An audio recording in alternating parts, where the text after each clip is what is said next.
इस वक्त साकेत कोर्ट के जो बार एसोसिएशन के प्रेसिडेंट हैं भारत शर्मा, वो इस वक्त हम लोग के साथ मौजूद हैं। सर, किस तरह से ये जो पूरा मतलब घटनाक्रम हुआ है, क्या फैसला लिया गया है आप लोगों ने? प्रोटेस्ट के आगे मतलब जारी रहेगा? काम को लेकर क्या है कि काम जारी रहेगा या फिर उसके ऊपर भी मतलब प्रदर्शन अभी रहेगा, रोक रहेगी, क्या हुआ? देखिए, अभी जो डिसीजन है वो तो अभी बार एसोसिएशन बैठ के कर रही है, बट कहीं ना कहीं पे ये बहुत गलत हुआ है। कोर्ट प्रेमिसेस में अगर ऐसा हो रहा है और कोर्ट स्टाफ के साथ ऐसा हुआ है तो हम तो इस चीज के बिल्कुल अगेंस्ट है कि ऐसा। हम वकील भाई क्या कहते हैं, हम पहले कोशिश करते थे कि हमारे साथ इतना स्ट्रेस का लेवल चल रहा है कि हमारे पास केसेस के पेंडेंसी इतनी है, और कोर्ट स्टाफ के अंदर अगर इतना इशू आ गया है कि कोर्ट के ड्यूरिंग कोर्ट प्रेमिसेस ही अगर ऐसा कोर्ट में से उठ के कोई ऐसा इशू रेज हो रहा है और कोई सुसाइड कर रहा है, तो ये जुडिशरी पे भी एक बहुत बड़ा क्वेश्चन है कि वो कहाँ पे चीजें मैनेज हो रही हैं।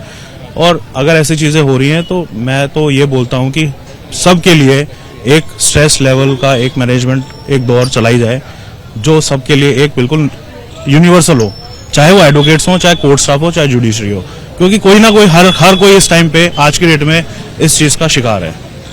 आपसे कुछ देर पहले प्रदर्शन भी हुआ था, अभी क्या स्थिति है अभी कोर्ट में?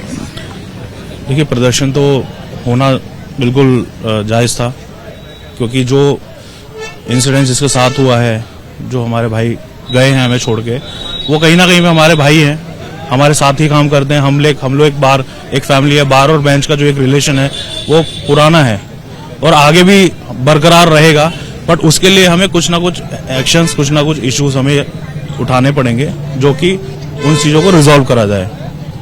बस आपसे आखिरी सवाल, जैसा भी आपने मतलब जिक्र करा कि अब जो आगे की मतलब क्या रणनीति होगी उसका फैसला बेसिकली मीटिंग में आप लोग लेंगे, किस तरह की मतलब फैसला लिए जाने की मतलब उम्मीद हम लोग मतलब जता रहे हैं? क्या बेसिकली बेंच के साथ बातचीत करके जो स्ट्रेस लेवल कम करने को लेकर बातचीत होगी, या फिर एक कदम आगे जाकर जब तक चीजें मतलब कहते नहीं सर्टेन लेवल के ऊपर आ पाएंगी तो उसको लेकर भी मतलब काम रोका जाएगा, या फिर ऐसा भी? देखिए, पहले तो बैठ के बात ये होगी कि एक्चुअल इशू था क्या। पहले तो मुद्दे को देखा जाएगा कि ये during the court working hours में ऐसा हुआ क्या, क्योंकि अगर ऐसा हमारे स्टाफ के साथ ऐसा होने लग जाएगा तो फिर आम जनता हम पे कैसे बिलीव करेगी। कोर्ट में हम न्याय मांगने आते हैं, हम खुद कोर्ट ऑफिसर्स हैं, और कोर्ट ऑफिसर्स के साथ और जो स्टाफ है हम एक फैमिली की तरह रहते हैं। उनके साथ ही अगर ऐसा होने लग जाएगा तो कहीं ना कहीं पे फैमिली के साथ ही इशू है, फैमिली के अंदर ही कुछ इशू है।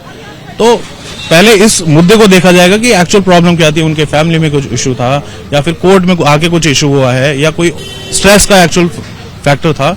मेरे हिसाब से पहले हमें मुद्दे को देखना चाहिए, फिर उसके बाद हमें कोई इस बारे में बात करनी चाहिए। तो अभी सबके बिहाफ पे भी और हमारा जो एक लीगल फ्रैटर्निटी है, हम तो यही बोलेंगे कि अभी पहले मुद्दे को देखते हैं, उसकी जांच करते हैं, सब लोग जांच कर रहे हैं, और उसके बाद फिर इस पे हम बात करेंगे।